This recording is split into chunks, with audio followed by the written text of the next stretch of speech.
Alright guys, welcome back to the channel. We definitely appreciate the support, and check it out. Get asked this question all the time, and I think I have addressed this in the past or now, but I can't even remember. Got so many videos in here that I really don't remember what videos I did or what videos I haven't done yet.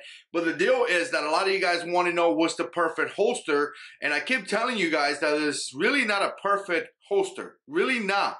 But there is a lot of, I guess, several fundamentals or several things, principles, if you want to call it that way, that you got to keep in mind, right? First of all, what do you need a holster for? You know, are you looking to conceal carry? Are you looking to open carry? Are you looking to possibly a duty gun if you're a law enforcement officer, right? Here, check this out, guys. This is a Bravo concealment holster with a TLR1. This is for a Glock 19. Obviously, this is a real deal right here, right? And Bravo Concealment's excellent company, and they do great things. And I should have reviewed this holster by now, but I haven't. And I would do a video on this holster in particular in the future. But again, this is a serious holster, right? This is not a small holster at all. This is pretty big. So again, this will be more for open carry, not really so much concealed carry unless you're in the winter, right? And then here, we got a holster from Veterans Holster that I'm going to do an update video on this holster in the future. And this is for the TLR MMP Shield with the TLR6. And what you have here is, again, Veterans Holster make great holsters, but this is more inside the waistband, you know, concealed carry. So again, I wanted to show you these two holsters, kind of give you an idea and kind of put it side by side so you get an idea of the purpose that you're looking for. Obviously, we got little holsters like this. This is a CAR CW380, which is a gun that is a really small gun for packet carry. And if you've been around in the channel, you know this gun had a lot of issues. But again, I kind of wanted to show you this just kind of to give you an idea as well. All right, as a side note, I want to show you this holster too. I reviewed this holster a long time ago. It's still kicking. It's still doing good. And this is from Multi Holsters. I think the guys up in Michigan, and they do excellent holsters. I mean, this is fantastic right here. This is actually not Kaided.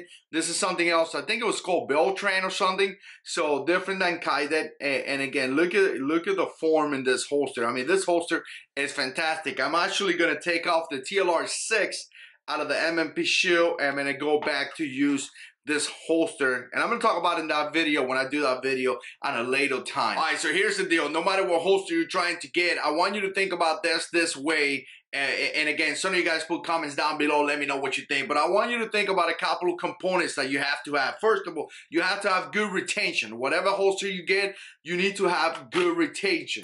All right, so here goes like this.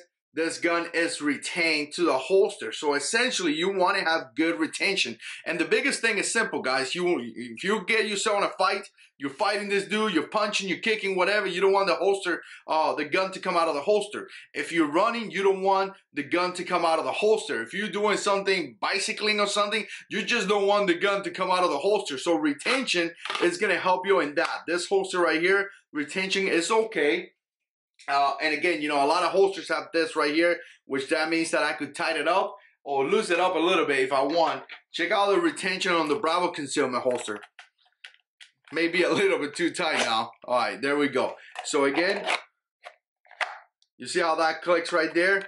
I mean, this thing is retained. You want to have good retention. That's critical. Retention is critical. And the second thing that you want to have that is really, really important is that you want to have your trigger protected. You know, a lot of times, you see here, the trigger is protected. A lot of times we talk about safety. You know, a lot of guys say, I want to have a safety in my gun. You know, like the MMP Shield back here.